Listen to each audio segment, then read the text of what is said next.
Este y otros temas, Ángel Suárez con la doctora Adriana Bueno, a quien la saludamos. Adriana, buen día, el gusto de tenerla acá. ¿Cómo está usted? ¿Qué tal? Muy buenos días y bueno, muchos éxitos en este nuevo desafío. La verdad que muy contentos, más periodismo, más información, más libertad. Bien, muchas gracias, Adriana. Adriana, ¿cómo está la situación en el sur? Yo le preguntaba a Lía en privado antes de salir al aire, ¿estamos cerca, lejos o todavía peor, sobrepasar las imágenes que se vivieron el año pasado, por ejemplo, en el sur, en Concepción, con barrios aislados, con gente internada? ¿Cómo está hoy la situación en el sur? ¿Cómo está el hospital de cabecera del sur de la provincia, el Miguel Velascoain? ¿Cómo está Concepción? Sí, Concepción está en una situación, como el resto de la provincia, de muchísima preocupación porque hay una marea de pacientes que está llegando sin ningún tipo de filtro a los centros de atención. ¿Cómo filtro, perdón? ¿Qué significa? Significaba de que el año pasado, inclusive con menos casos, como vos bien has mencionado, se hacían bloqueos con mucho ahínco. Hoy en día nosotros no estamos contando con los centros de aislamiento que teníamos el año pasado. Nosotros sabemos de que hay muchas personas que tienen la voluntad del aislamiento, así como otras no quieren ni decir que tienen síntomas, porque lamentablemente no quieren estar aislados, porque quieren seguir trabajando, porque necesitan hacerlo, o por otras razones, lo que es un error tremendo. En esta oportunidad nosotros no tenemos los centros de aislamiento, los hospitales modulares que nos contenían la patología o la enfermedad de menor gravedad, y ahí se los podía seguir a los pacientes, inclusive enviarlos a la casa o rápidamente hacer la detección para derivarlos a los centros de mayor complejidad. Pero se han anunciado que van a volver los modulares. Pero se anuncian, pero no los tenemos. ¿Usted dice que ya tendrían que estar funcionando? Y claro, es una opinión en base a los datos. ¿Qué más necesitamos para saber que es necesario esto? Si el año pasado con menos gravedad de casos, de número de casos, ya los teníamos habilitados y fue algo muy bueno. Hay mucha gente que vive en una casa, que no tiene las comodidades, que quizás tiene 2 habitaciones, un solo baño. Entonces, ¿a dónde le decimos nosotros que se aísle? Entonces esa familia termina toda contagiada y con un mayor número de casos vamos a ver más personas que necesiten la internación. Y hay algo que uno tiene que saber: cada vez que llega un paciente e ingresa a terapia intensiva, por ejemplo, en general es como que esa cama queda ya trabada, porque son pacientes que están en lo que nosotros denominamos una estadía prolongada, mayor aún si es que necesitan el respirador. Entonces no son los pacientes habituales que en 2 o 3 días vos podés tener una rotación y en esa misma cama internar a muchas personas. Acá se da que el que llega y va a estar internado por un tiempo mucho más prolongado que la habitualidad de lo que nosotros hacíamos antes. ¿Está saturado el hospital de Concepción en este momento o todavía hay margen? Mira, hay palabras que son, digamos, difíciles de definir. Si está saturado, esta palabra que muchas veces a nosotros nos preguntan si está colapsado. Yo lo que siempre digo es: nosotros tenemos las camas llenas, está ocupado.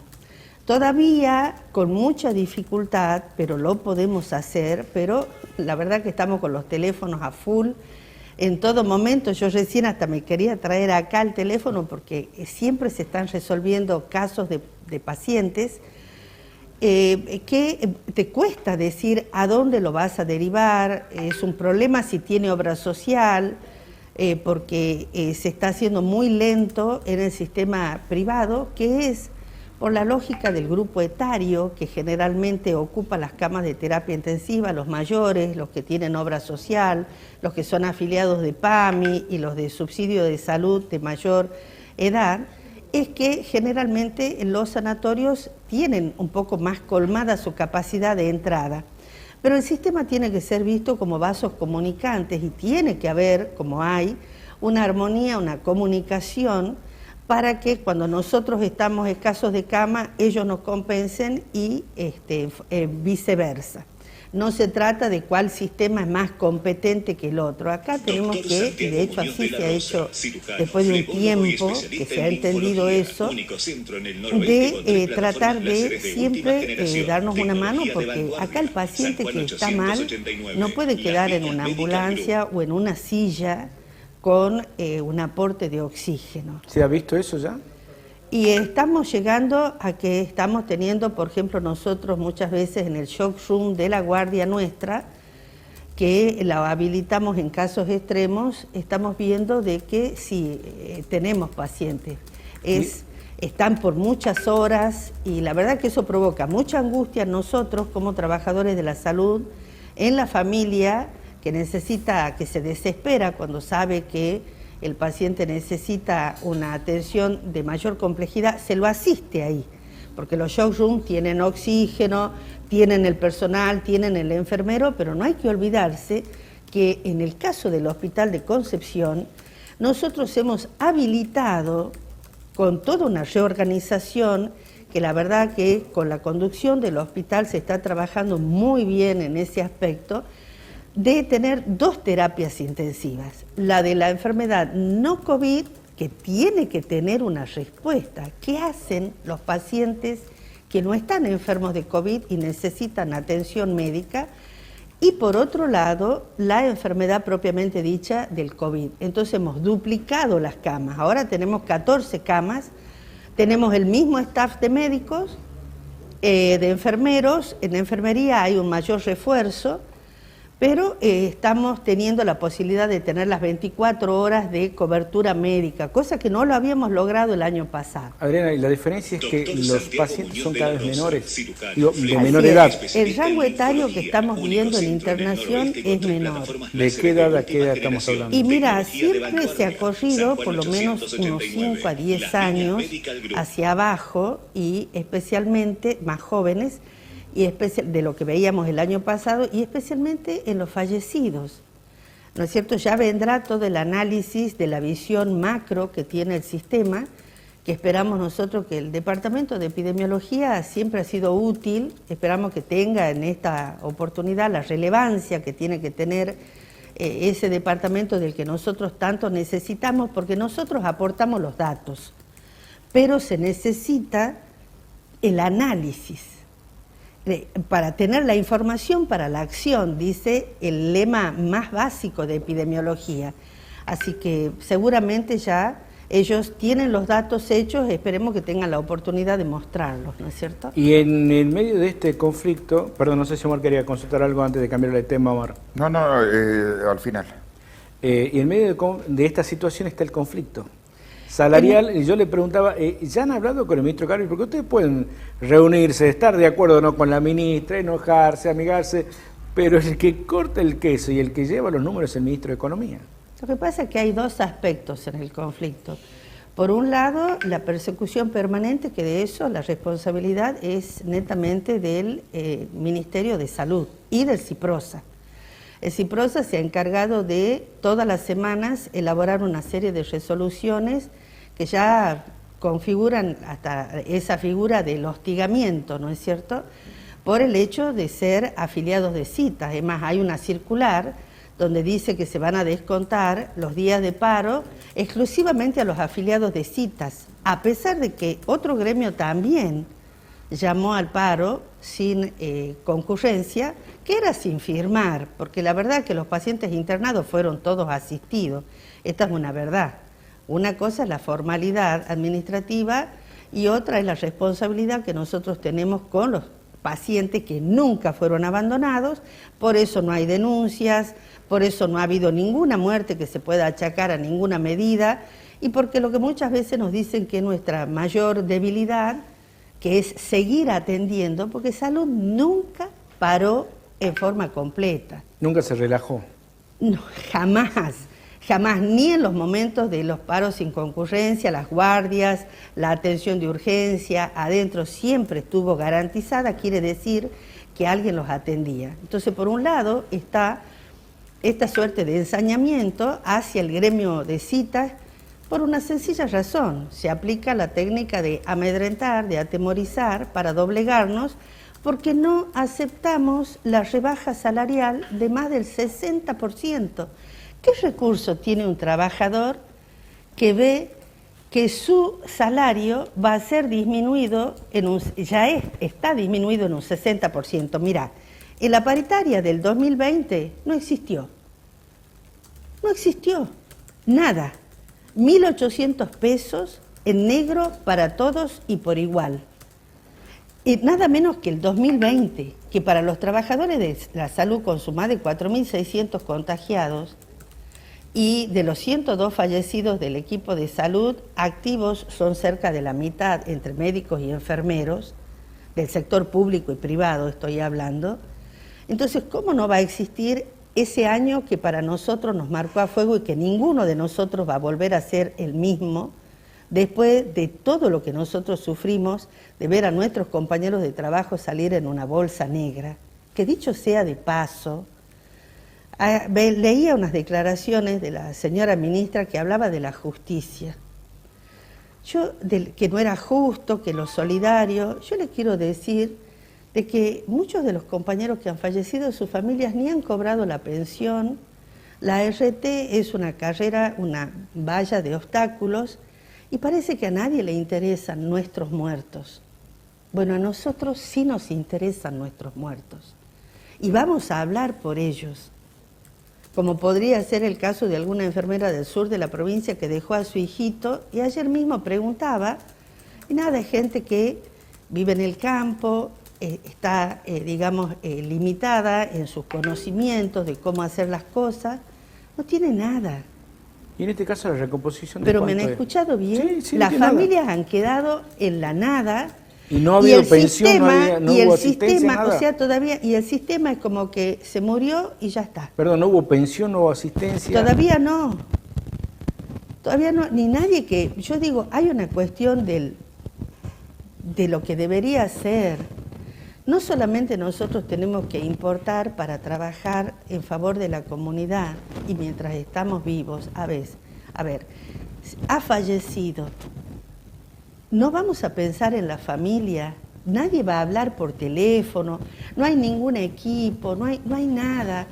Todos compungidos el día que se muere esa persona, pero después, ¿qué pasa con esa familia? Nada.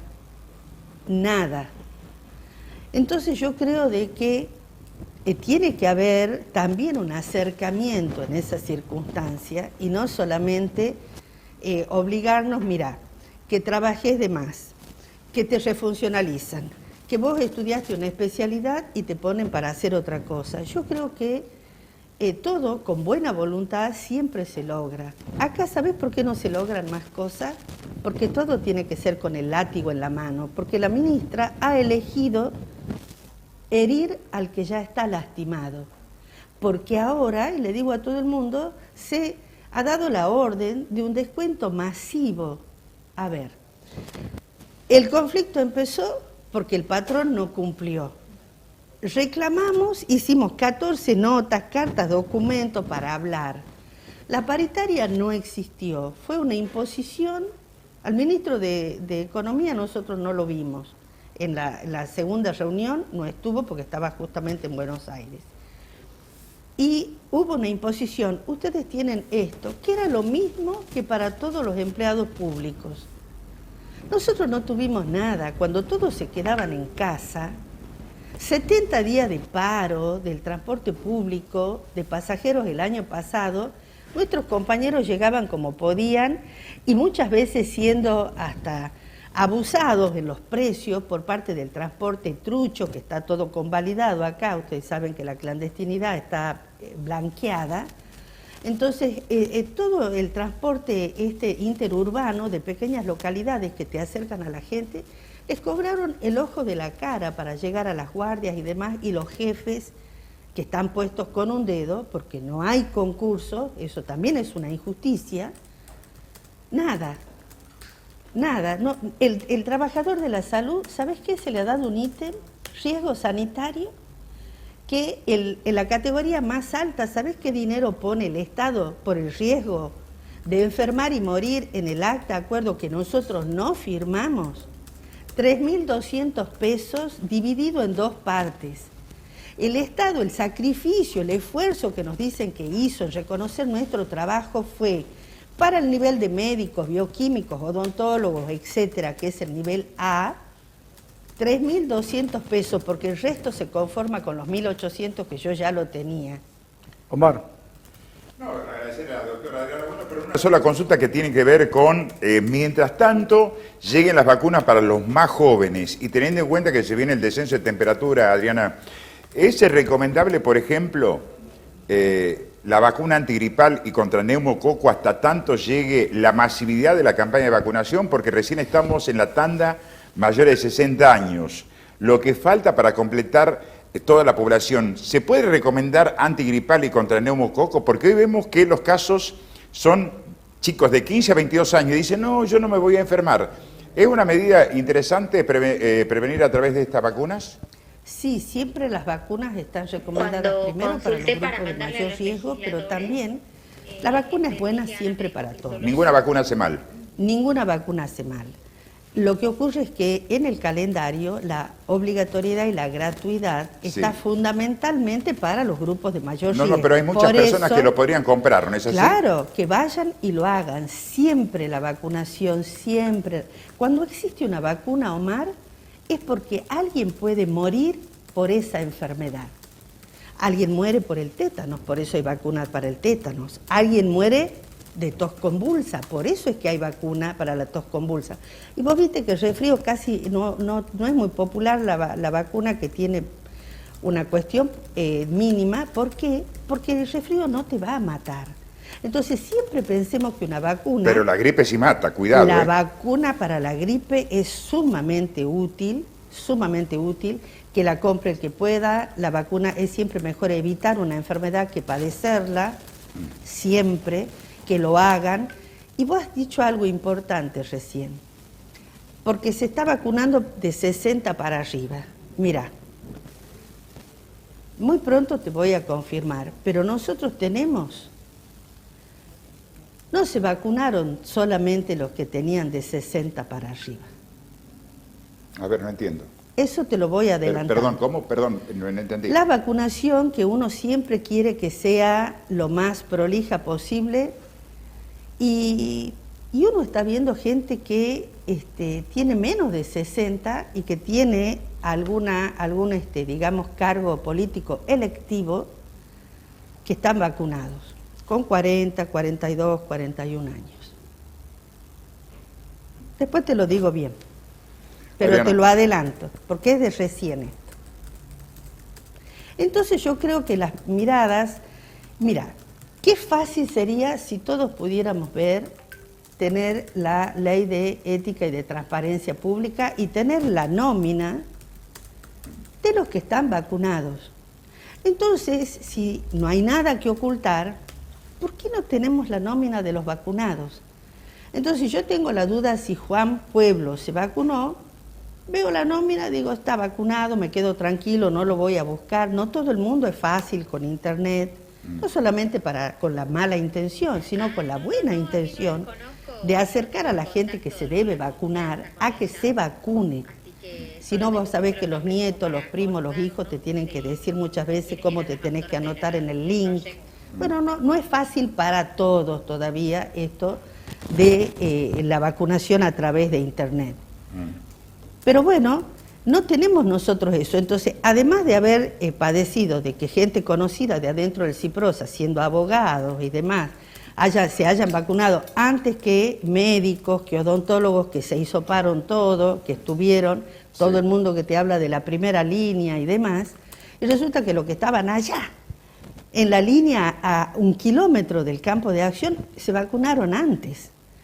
Entonces, eso también es una injusticia, hablando de justos e injustos, ¿no? Y ahora esto, la verdad que la data oficial la tiene usted, eso yo me está la diciendo. Tengo, sí, bien. Yo la tengo. Adriana, muchas gracias. Muchas gracias a ustedes y bueno, y ojalá podamos todos llegar a un acuerdo en algún momento si es que se avienen a hablar. Ustedes saben de que el Ministerio de Salud no se presentó en la Defensoría del Pueblo, tampoco la Secretaría de Trabajo, tampoco el presidente de la Comisión de Salud en la cita que teníamos ayer de la legislatura en la Defensoría, y bueno, nosotros queremos dialogar y queremos solucionar los problemas. Muchas gracias, Adriana. Compartiendo este mediodía de día jueves, 22 de